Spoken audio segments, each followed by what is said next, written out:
So, good morning or good time zone, wherever you might be, everyone. My name is Dr. Vicky Brewster. My pronouns are they, them. I am an independent scholar and sometimes lecturer at Swansea University. I'm also an editor and proofreader. And today I am going to be talking to you about an introduction to Gothic asexuality. Let me get up to where I am on my notes because I've just gone off topic. Very quick content warning before we get started. My talk does involve discussion of and examples of aphobia throughout. There is one specific slide that has a well-known unpleasant comment on it and discusses aphobia in more detail. So I'll give you a heads up when that's about to appear. Feel free to go make a quick cup of tea, come back, and then come back if you're likely to find that upsetting. I'll give you like a good wave so that you know to minimize or to head away or to mute your sound, whatever you want to do to deal with that. Okay. So a very quick roadmap for what we'll be discussing today. We're going to open with some definitions of asexuality and a very brief description of some of the history and challenges of asexuality as an identity. I'm then going to cover the pretty sparse existing theory on asexuality, although Sam and I have been discussing beforehand that there is a little bit more than I thought there was. So I'm going to try and work that in and talk a bit about adjacent theory that I think can be useful when it comes to analyzing asexual texts. And then finally, we're going to look at some of the work that forms my primary texts in my research project. All of this is kind of part of my pitch for a fellowship that I'm applying for a 3-year project to work on Gothic and horror asexuality. And we're going to be looking at the 3 main themes that run through those primary texts. So what is asexuality? If you're here, you might already know, you might already have an interest, but for anyone who doesn't, the Asexuality Visibility and Education Network, AVEN, define asexuality as an asexual person does not experience sexual attraction. They are not drawn to people sexually and do not desire to act upon attraction to others in a sexual way. Unlike celibacy, which is a choice to abstain from sexual activity, asexuality is an intrinsic part of who we are, just like other sexual orientations. It's worth noting that this definition over the years has kind of bobbed back and forth between describing asexuality as no sexual attraction or almost no sexual attraction. This is what's on the website at the moment, hopefully, at the time when I made the slides. The reason for this prevarication is that, like most things to do with gender and sexuality, asexuality is a spectrum. There is a strict asexual identity, but there are also gray sexual and demisexual identities that experience sexual attraction under specific circumstances. For the sake of this talk, when I talk about asexuality, I'm using this as an umbrella term. So while the characters in my texts do describe themselves as asexual or make statements about themselves that clearly class them as asexual, none of my texts feature lengthy discussions about the nature of the character's asexuality. So it's very difficult to define precise micro labels or degrees of asexuality. So for the sake of simplicity, I'll be using asexual to describe an identity lacking sexual attraction. Speaking of those more detailed labels, we have the ACE spectrum here, ACE being a common abbreviation for asexual. I'm going to briefly mention aromanticism. This is an identity for people who do not experience romantic attraction. There is some crossover between asexuality and aromanticism. In the most recent available ACE community survey from 2022, just under half of asexual people also identified as aromantic, while 21% were unsure. So while some of the characters in my primary text could be claimed as aromantic, none are as explicit on the topic as with their sexuality. Also, aromanticism is quite a different topic to asexuality, experiencing different issues in the pride community and in the wider world. So this research focuses specifically on asexuality as a separate thing. None of what I'm going to talk about today can be assumed to also apply to aromantic texts. Another word that you might hear me use a fair bit today is allosexual. Allosexuality refers to people who do experience any kind of sexual attraction. So essentially everyone else. You'll also hear me use the word allonormative or allonormativity. Some theorists also use erotonormativity. This refers to a state in society where it is considered normal to experience sexual attraction. So the world we live in, certainly in the West, is allonormative. I'll move on now to a little bit of asexual history. Needless to say, we, the asexuals, have always existed. Since the first sexology studies conducted by Alfred Kinsey in the 1940s and 50s, people who do not experience sexual attraction have been observed. Kinsey referred to them as X's, which I'm going to return to when we get to the theory on asexual narratives, because I think there's a really interesting common thread there. Asexuality was more clearly defined by Storms's graph of sexuality, created on a 4-point axis, so a grid like that, where people attracted to the same sex were homosexual, people attracted to the opposite sex were heterosexual, people attracted to both sexes were bisexual, and people attracted to neither were asexual. Again, we're dealing with early sexology here, so there's no acknowledgement of the diversity of either gender or sexuality. But for this talk, the point is, this is when we got our label. Despite the existence of asexual people, the aces didn't really build community until the advent of the internet. This is perhaps not so surprising, as people who want to have sex with other specific kinds of people are bound to group together in a physical way. We don't necessarily want to have sex with anyone, so that in-person connection is potentially less sought. The Ace and Arrow Advocacy Project places the first ACE communities at about 20 years ago, and largely these communities grew out of comment threads on blogs about asexual experience, such as My Life as an Amoeba by a user identified as Zoe. Again, the amoeba is going to be a thread through this research. The A was added to the LGBTQIA+ letter string sometime around the early 2010s, signaling asexuals' acceptance into and participation in broader pride and queer communities. But the ACE's relationship with other queer identities isn't always smooth sailing.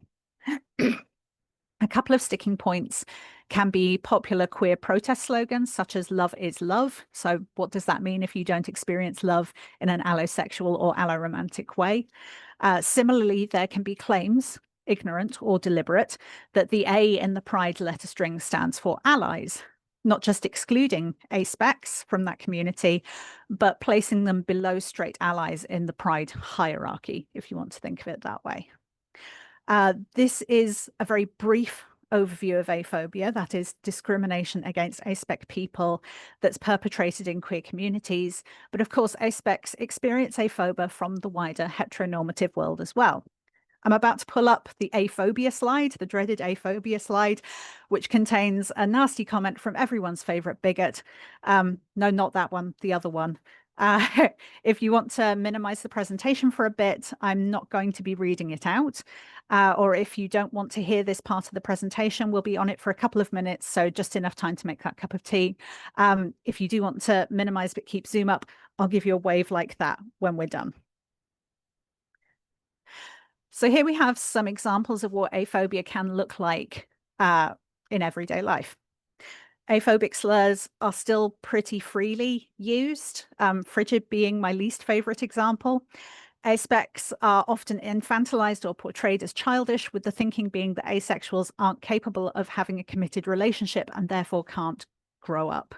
A favorite of certain TV shows featuring presumed ace characters, they just need to find the right person to be welcomed wholeheartedly into allonormativity, thereby erasing asexual representation, even when we think we see it. Our special image here demonstrates a couple of these, but also the idea that aspec folks are just making up a label to get attention and feel special, that the label in itself doesn't suggest a community or an identity that's any different to how anyone else feels. And aromantic folks in particular can be portrayed as being robotic because they can't feel love. Aphobia is a problem. It's difficult to fight because aspecs make up such a small proportion of the population, because of limited awareness in the wider allonormative world about asexuality, and because quite often there is no reason someone might identify themselves publicly as being asexual except within a sexual or romantic relationship, or to demonstrate pride and visibility. Anecdotal data, but as an example, I'm asexual and married, and if I didn't purposely make myself visible, there would never be any need for anyone to know I'm asexual apart from my husband. This is especially the case while aphobia is normalized and not challenged, making it often far more convenient to just remain closeted.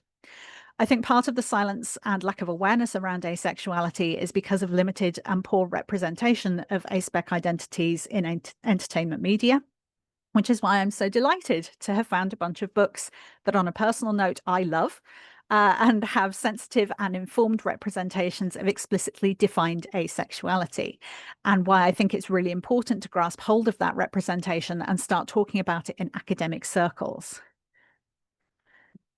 Okay, the bad slide is gone.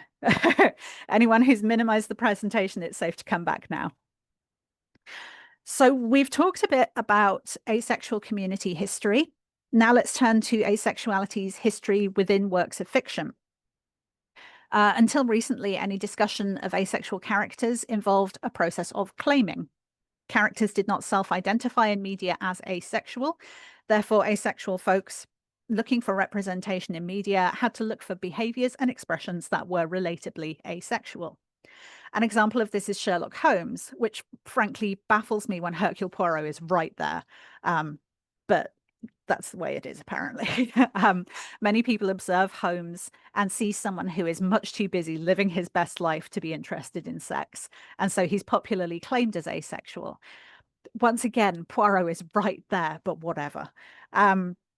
The problem with claiming is that the reader needs to already have or be aware of asexuality in order to recognize non-self-identifying characters as asexual.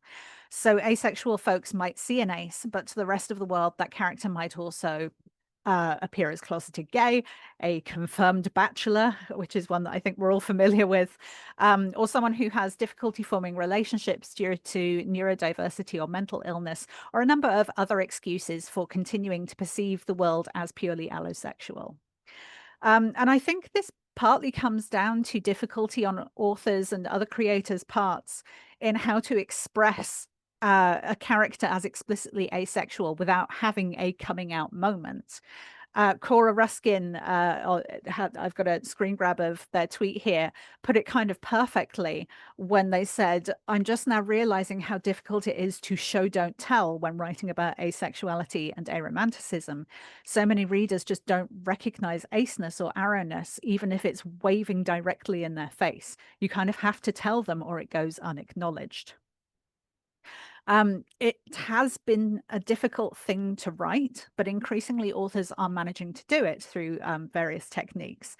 This could be in throwaway narrative lines expressing disinterest in sex generally, or can occur as the result of a new friendship forming in which the subject of relationships comes up and the character self-identifies as ace, or again makes a comment like, "I'm not interested in dating, I don't think I want a partner," etc.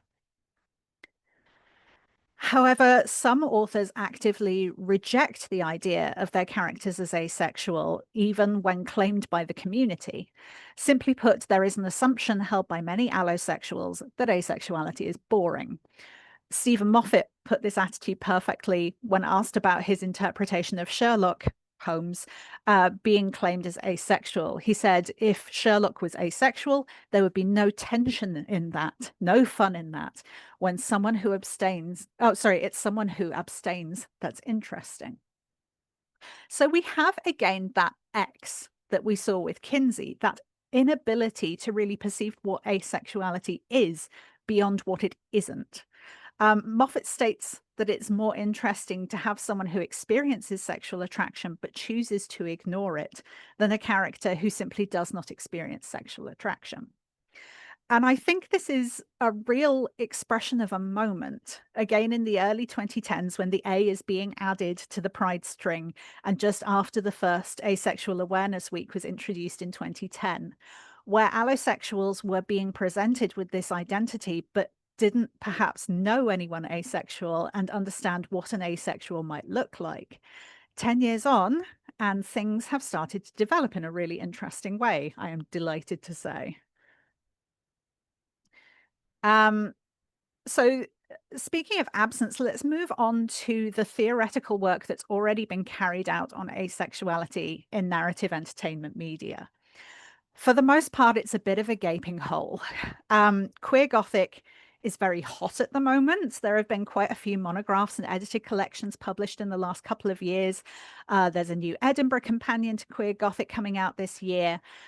But a survey of the indexes of these books that have come out in this year and in the last couple of years suggests that none of these contain significant mention of asexuality. It's just not in the index. So I assume it's not in the text. Hopefully they've indexed right.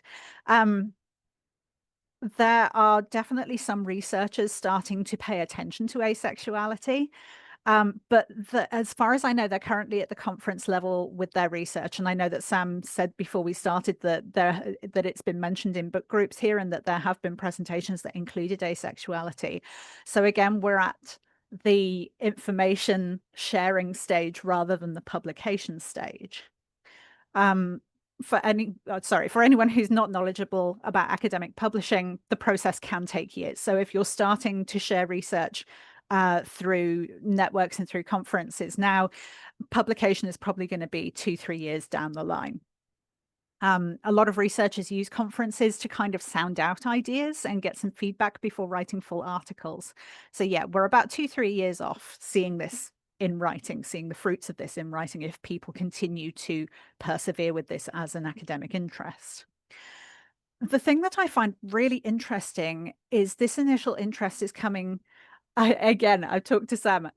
The interest that I have seen is coming from science fiction conferences, but there is obviously interest going on in the Gothic community as well.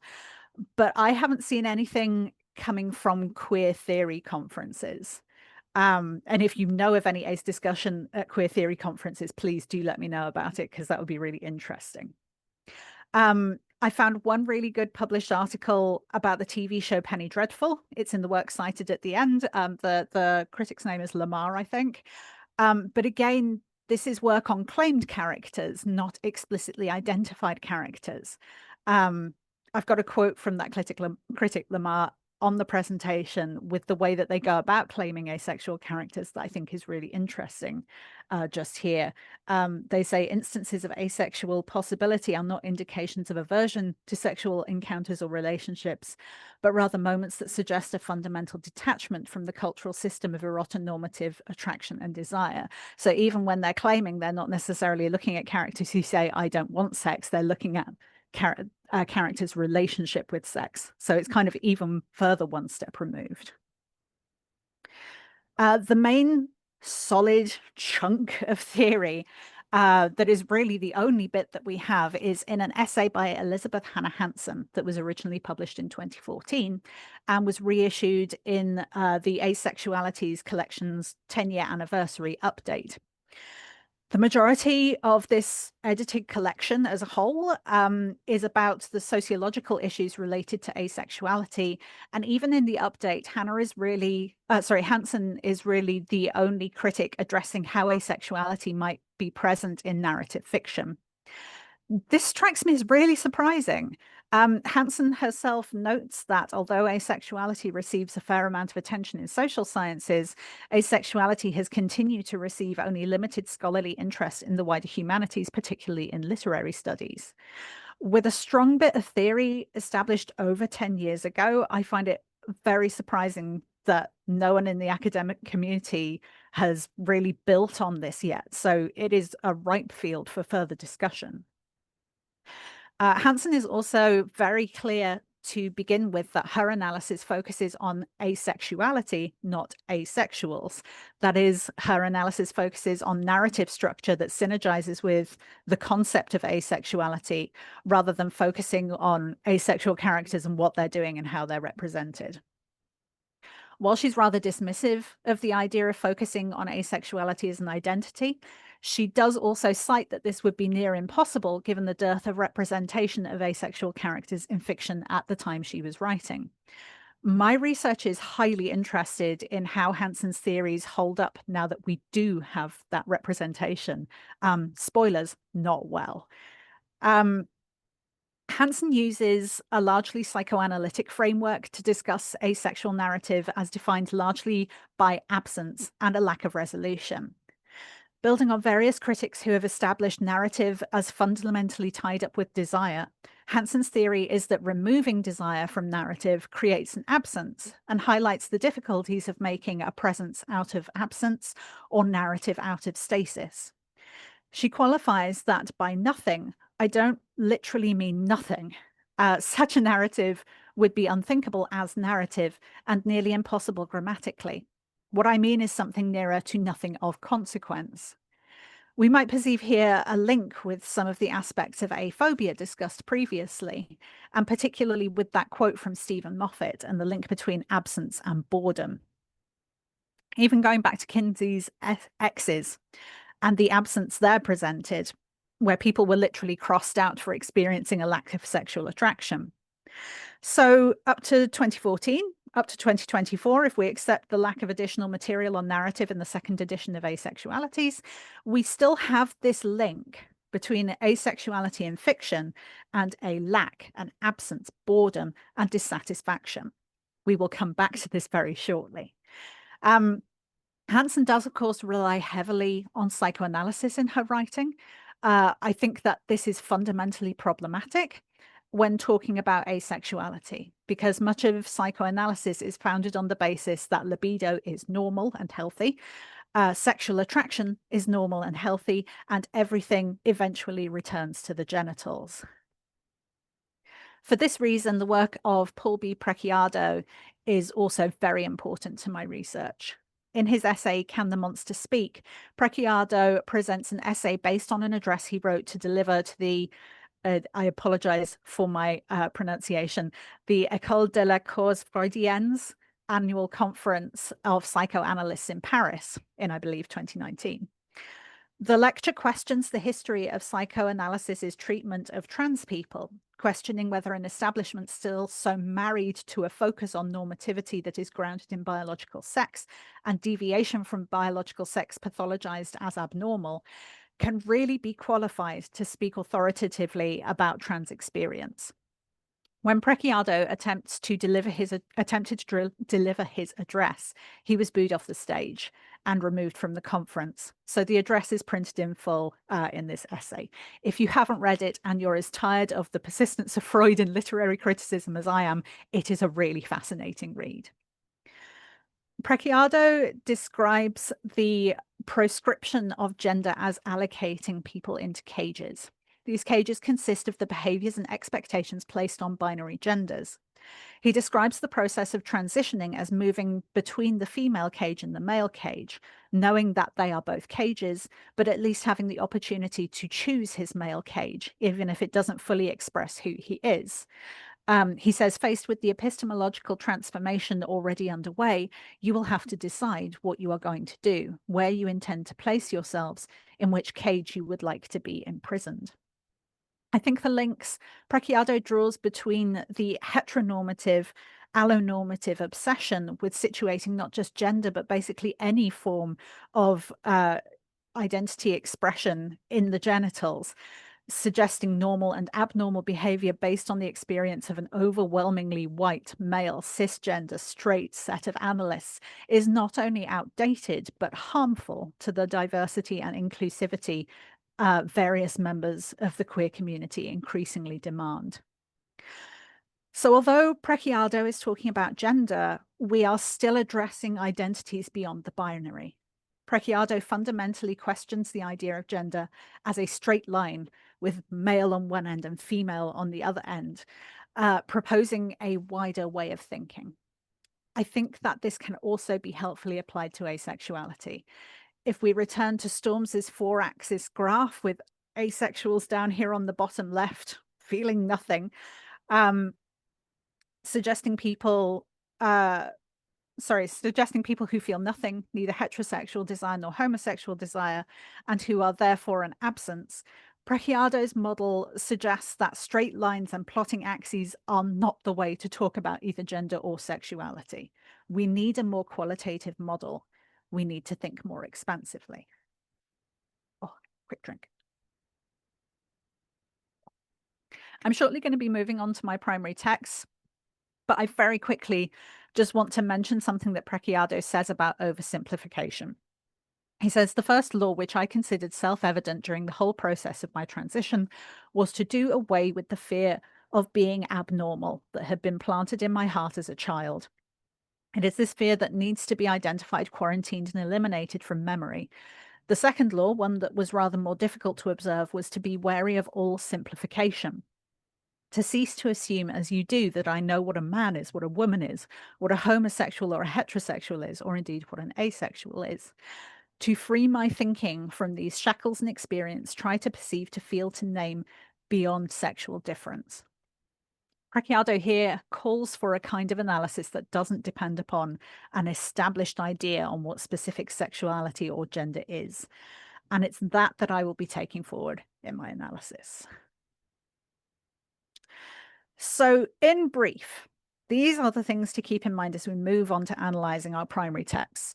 Hansen asserts that asexual narratives are characterised by absence, but I contend that Gothic asexuality is characterised by monstrous abundance, abnormal growths, uncontrollable reproduction, monstrous transformation. We are already seeing the flip happening. Hansen questions whether there can be an asexual panic.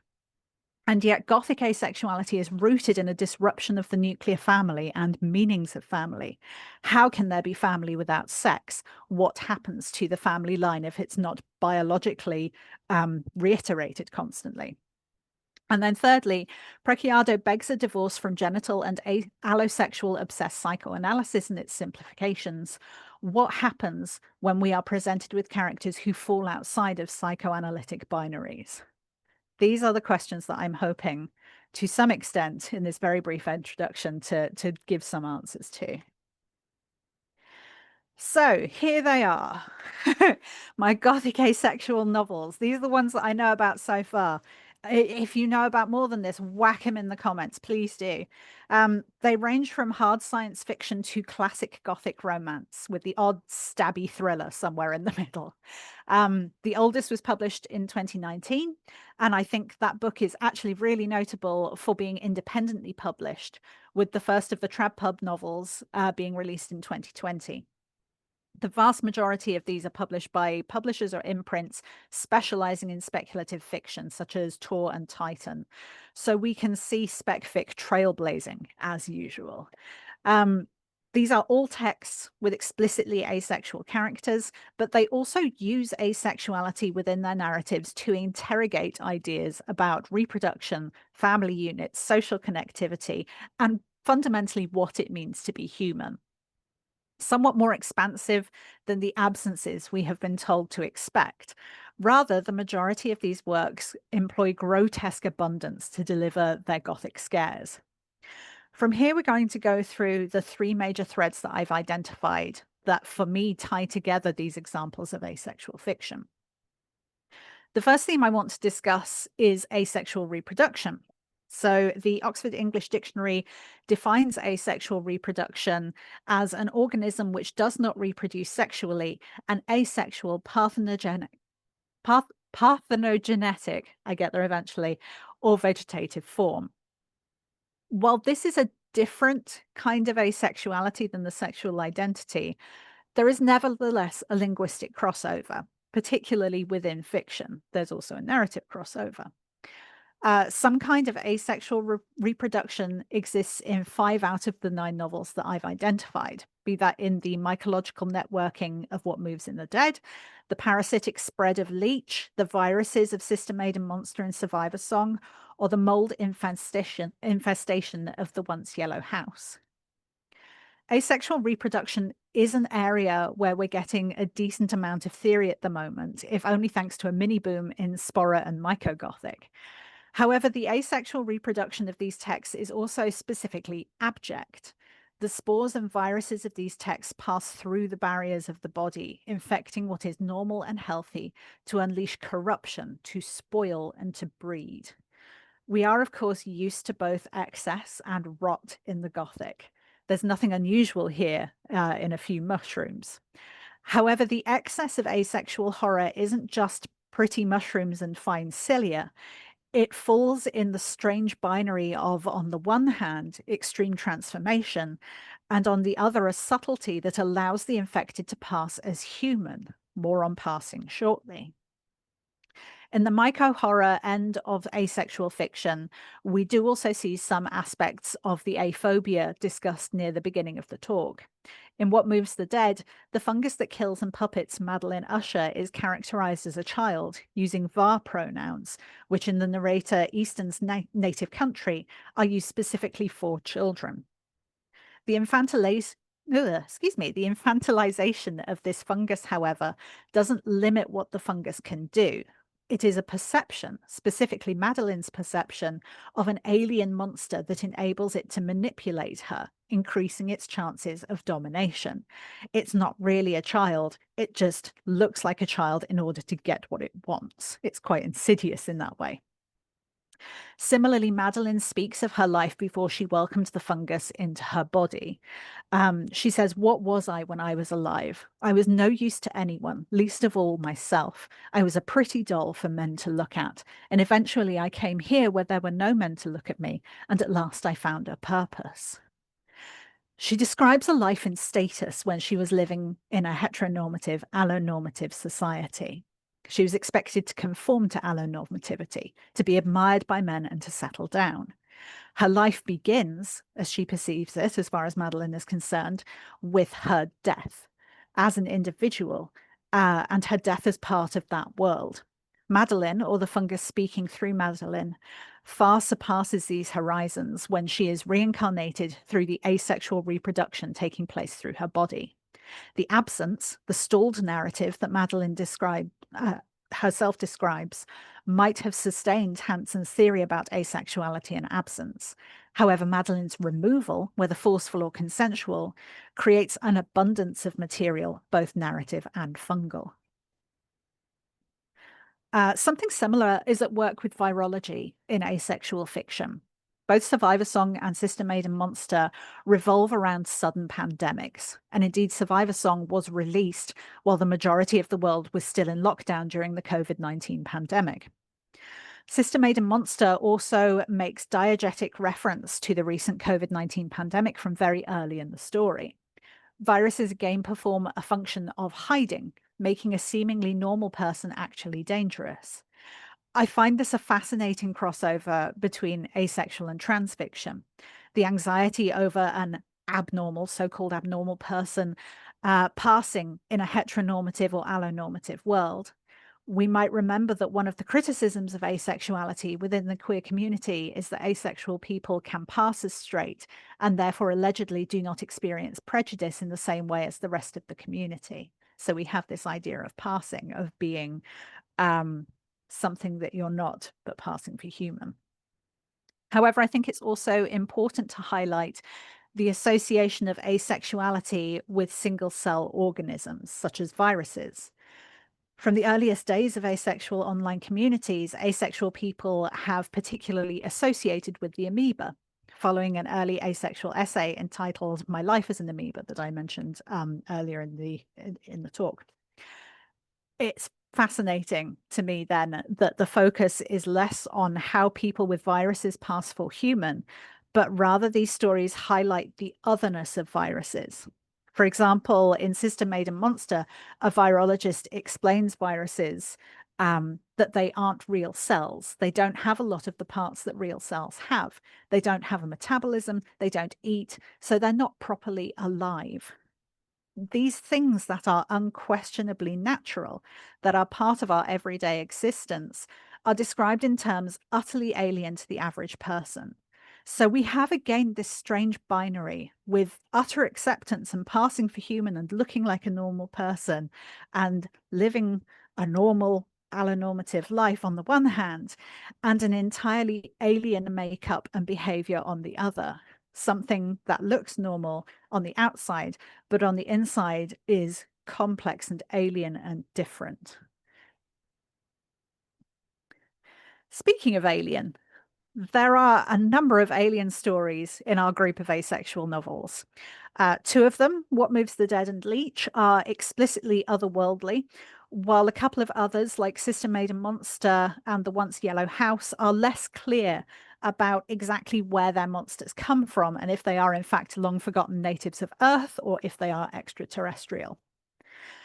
The use of the alien is a nice, clear form of othering that we can all recognize. And the alien creatures in all of these texts are also asexual characters or have infected asexual characters. In many respects, this theme is quite straightforward, but I'd really like to highlight Leech by Hiron Ennis here and its use of the transformation of the human body to create something both superior and inhuman, potentially post-human. Leech features bodies that have been chemically altered by a parasitic alien to be sexless, genderless, and asexual. The reproductive organs are changed so that Simone, the main character, and others like them no longer have periods or experience other sexual responses from their genitals. At the same time, their brains are changed to enable them to communicate and share information through the alien's hive mind. The changes are both hormonal and what we might call surgical, following similar lines of transition for gender-affirming care.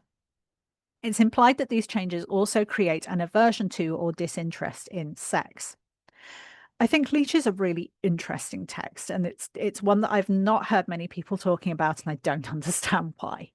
The changes to the body are made non-consensually by a parasite, which can definitely be read as aphobic and transphobic.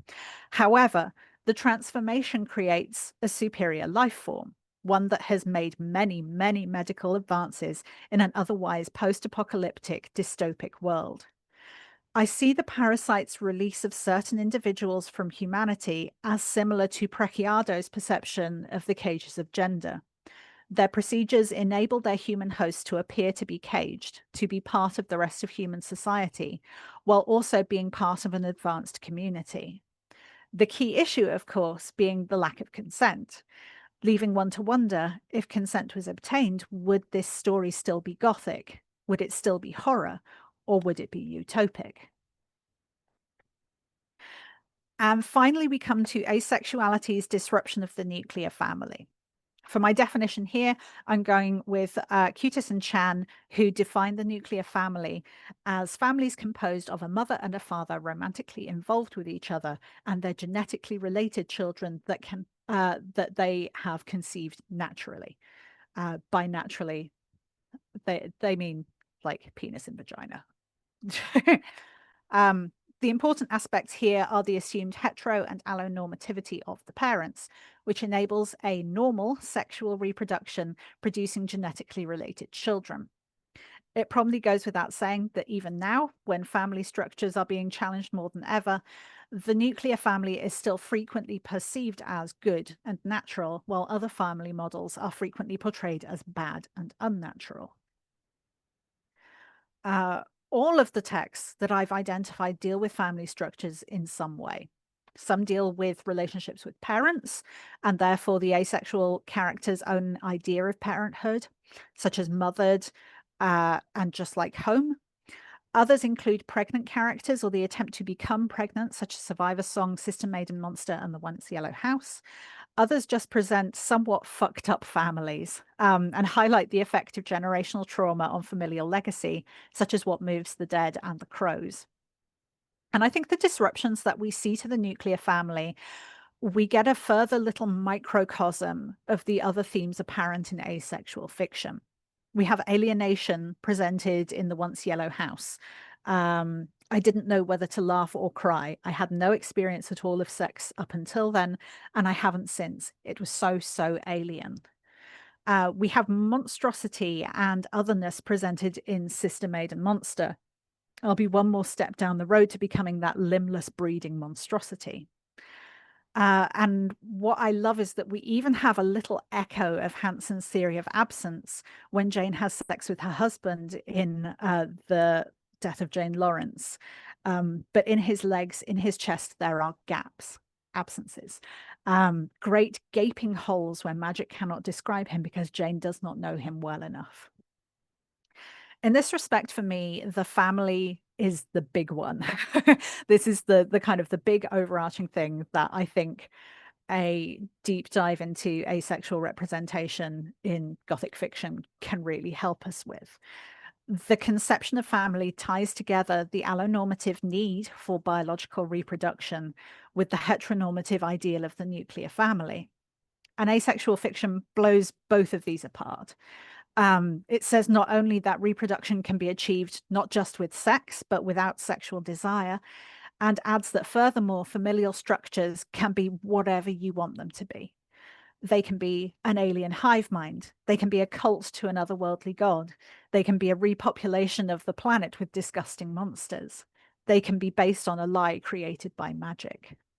None of these sound super appealing, do they? This is perhaps where Hansen is right. To many people, these narrative endings might not seem satisfying in the traditional sense, but I defy anyone to call them boring. So to conclude, there are definite crossovers in theme present in Gothic asexual fiction. So we have this selection of asexual fiction, all of the ones that I've found that are Gothic, and there are very clear themes between them, even though they're being published so close together, so they're not necessarily working off of each other. This suggests the development of a very young canon that I really hope is going to continue to grow in strength. Like feminist and broader queer texts before, asexual creative expression is turning to monstrosity, to abjection, to otherness, to demonstrate the sometimes uncanny effects and affects of asexual experience and perception. Again, I'm coming back to Lamar. This is not to suggest that asexual is inherently monstrous, but that its refusal to privilege compulsory sexuality and reproductive sex renders it as such through the dominant cultural lens of reproductive heteronormity. And then finally, Gothic asexual fiction rejects binary thinking, whether that be male and female, straight and gay, no lines with a point somewhere along it. We're thinking bigger. And can therefore be more closely linked to areas of theory such as around trans and non-binary identity. So I think that rather necessarily than looking back to Hansen and her theory of absence, we need to be looking to other queer theories to start to think about how we can expand our ideas of what asexual fiction can be and how to analyze it. Thank you very much. I'm ready for questions. Do take picture of works cited if you want to.